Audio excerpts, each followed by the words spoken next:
So, hello everyone, I hope you're doing well. Today I will actually show you a game that I played at the Title Tuesday. But before that, if you don't know it yet, you can actually go check out my Leech's blog. I'm posting a lot of very interesting things about the thinking process in chess. And of course, if you want some very, very accurate lessons, there is a special offer on my chess website. The link will be in the description on how to think and how to calculate like a chess master. On the thinking process, you will actually get a 40 minutes long masterclass for only $10. So I will really, really invite you to go check this because if you actually understand what to do in your thinking or what to improve in your thinking, you will actually spare a lot of money from countless amounts of courses and lessons that won't actually really, really help you that much. So go check out my website. You'll also learn piece down endgames, which is actually a lot easier than what people think. It's just a matter of discipline, but everything is of course explained in this masterclass. Anyway, let's just go, let's just jump in. I just hope that the camera is all right. Yes, it is. All right. So this is a game that I played at the Title Tuesday against Nimi A. George, a woman international master rated 2300 peak rating, I guess, on the field rating. She's a woman international master, and as you know, I'm only 2440 in Blitz. I'm actually very weak in Blitz, and I want to improve that. So we will see how it goes for me. Anyway, it's a position where the engine says it's minus 0.2, so black is slightly better. Uh, of course, it's nothing, it's definitely equalized, but the question is, how is that even possible? What will actually black do, and how is it possible that its position is better for black? The reason why its position is better for black is because even though I do have a huge center and great piece and etc., Black does have a very solid center, and the bishop isn't locked on c8. In the Queen's Gambit, when you play the pawn on e6, the bishop is usually on c8, and that is not something extremely simple to handle. So once you have these structures, but the bishop is outside the pawn chain, then it's actually better for black, or at the very least equalized. Anyway, after Queen e7, her idea, which is just a fine move, the engine, I think, wants h6, but all right. Okay, I guess, all right. Queen e7 is extremely natural, and the idea is to eventually go bishop a3. But why is that an idea? It is an idea because, as I already talked about that in one of my masterclass, go check this on my website. Basically, even though my bishop on b2 is blocked by the d4 pawn, it is technically solidifying, the control of the e5 square. So black's dream would be to open up the center, but without that guy on b2. So black wants to go bishop a3 first. For example, if I go rook c1 now, it is a tough mistake because of bishop a3, and I can't play bishop a1 because I'm just losing the rook. So I can't play rook c1. Here, the best move was queen c1, followed by a very funny plan, which is knight d2 and e4, which is actually a very classical plan. Sadly, I didn't want to do that, not only because it's Title Tuesday, it's the sad part. If I really go for my main plans that people... Okay, I talked about that on my YouTube channel, but anyway, somehow I knew that, but I didn't want to use that, so it's actually very, very dumb. I can't really explain that. I mean, it's Blitz, so who cares? And I played Rook E1, which the engine, of course, doesn't like. I think my mouse is broken. And the idea why it's wrong is because of the second idea Black has, and that is to actually play on the... it is actually to play on the squares that I can't control. So now I do control the e5 square, but black does control the e4 square. And here the best move was actually knight e4, stopping the move e4 by putting a knight there. At least it was already played by a FIDE master and a grandmaster in the year 2000. I don't know what the engine says. I would actually suppose that the best move is something like a5 or probably bishop a3, because even if I go e4 and we trade everything, here it feels like white is better again because of the center, but actually it's not that clear because again bishop a3, but also this guy is pretty strong there, and it will be very difficult for me to push d5. I should be able to elaborate something out of that, but the engine says it's equal, so I guess it's equal. Anyway, and also I do have the experience with both colors in these type of positions.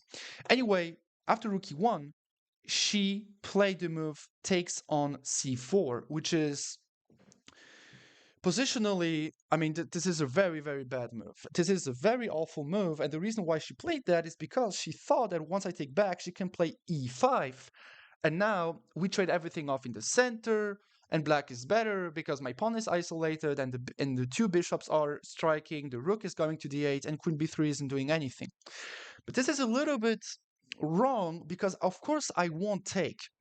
So again, why do I have a better position here? I have a better position because strategically she gave me 3 pawns in the center and a space advantage in the center, but also a little bit on the queen side. And she doesn't have anything to fight back against it. So e5 or c5 are the main ideas. But c5 opens up this diagonal, and I could go for knight b5, followed by eventually knight e5, or d5, or whatsoever. Um, and if she goes e5, like in the game, I can play the move d5. All right. Why am I better? Because once again, now bishop a3, by the way, after or before playing e5, wouldn't change anything since I have to move queen b3, and if we trade everything off, what it really changes is that I do have some play over there. I can put a rook on the d file, and I'm definitely better, or at the very least, all right. And second thing is that if she takes on d5, I can just take back with the c pawn, and now I have a passed pawn. This passed pawn is protected, but I can also play e4, defending this passed pawn. And if she goes e4, we will actually see the exact same thing as in the game. In the game, after d5, she played e4, thinking that, oh, actually, I'm counterattacking, so if you take there, I take, and if you take, I take, and black is up a piece, because black is up a piece. But actually, I go knight d4, which the engine doesn't like. The engine wants me to go... no, knight d4 is the best move. All right, so knight d4. I don't know who put this thing there. It's actually the best move. And now I'm threatening knight f5, which would eventually win the bishop pair, but I'm not even sure that I want to take this bishop. I mean, I have a centralized knight, so why would I care about this guy over here? Eventually, if I can, grab the bishop, then win the exchange, why not? But it's certainly not going to happen. And now she played e3, which is the whole point of her idea. The problem is I can play f4, like in the other position, and if she didn't go for e4, then I would just play something like queen d2, eventually knight f5, and once the queen won't be... okay, let's just put it that way. If she does nothing, I will go here, here, here. Now, I wouldn't be surprised if I had some tactics, but I don't. But let's just keep it simple. I can, at the very least, win the e-pawn. And if you go for rook e8, if here you go rook e8, I wouldn't be surprised. Actually, I can take, and if you take back, I have knight f5 also. Yeah, this is actually the first thing that I saw in the game. I'm sorry. Yeah, and okay, now I'm winning the piece, so of course it's winning. So she played e3, stopping DC. Yeah, that's right. But now I play f4, and the problem is I do threaten the move knight f5, because if you do anything, sure, I can take on c6 first, but let's just show you the idea. If I go knight f5, she doesn't have any squares where to put the queen to eventually defend this guy over here. So this is not a move. This is not a move. This is not a move. So I would just be winning a piece, at the very least. Let's just put it that way. Anyway, she took on d5, and now the reason why it's still winning is that since I have a better center, since I have this better center, I do control more squares. So I do get magical squares or very active squares for my pieces. So yeah, e3, f4. Now it's just, it's just a side move. It doesn't have anything to do with the whole position. It's just that this move d5 gave me the d4 square, and therefore I'm completely dominating my opponent. And now in the game, she played takes. I went knight f5, queen e6, and now I wanted to go g4. The problem is, let's say she moves the bishop back. I can't ever take there because I'm just dropping my knight. So of course I have to take on g6 first. She takes back, then I go g4. If bishop g6, I have f5. But she went for bishop takes, knight takes, trying to get some attacks. I played knight d5, which is defending the pawn. Queen h6, trying to threaten things over there. And now the engine says I did a mistake. So I will show you what I saw. What I saw is that if I go knight e7 check, king h8, and queen takes d7, she has at the very least a draw.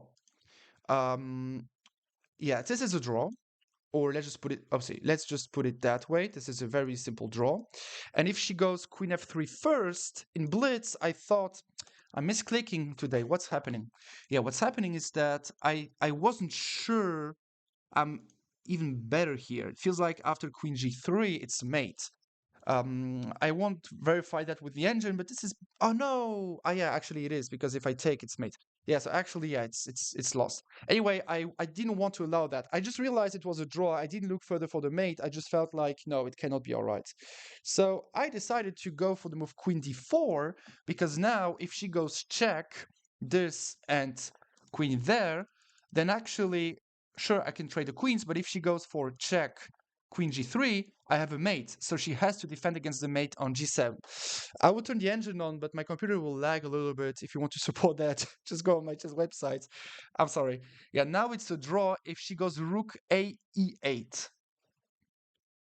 All right, thank you. Yeah, this was the right idea, and this is winning. Check this. I'm sorry, check. This is winning. Oh, I completely missed the idea. Yeah, but it's blitz, so it's normal. But if queen g3, I have to move bishop g7, takes, and knight f5. And I'm talking about that in my masterclass. How could I have done that? You always have to go through your next move in the position when you're calculating to never fall into traps. Yeah, and I didn't do that. Yeah. All right. And yeah, bishop g7. And I mean, after bishop g7, she doesn't have anything else but taking the bishop, and then I have knight f5. It's actually better that I didn't fight that, because I won a game against the 2900 and I played at a very high Grandmaster 2900. Then I won against two other Grandmasters at the Title Tuesday with like 91 accuracy, something like that. So it's actually better that I didn't win that way. I could have get banned. Anyway, queen d4. She played queen h2, and now she played f6, trying to fight against the mate on f6. But now I have the move knight e3. We will trade the knights off, and if not, then at the very least she can't take there, so it's winning. And she took. Now I played queen f2, and of course there is a very small trap, but she folded into that bishop d5, and I'm winning the queen. So now the game is very straightforward. I won in 26 moves.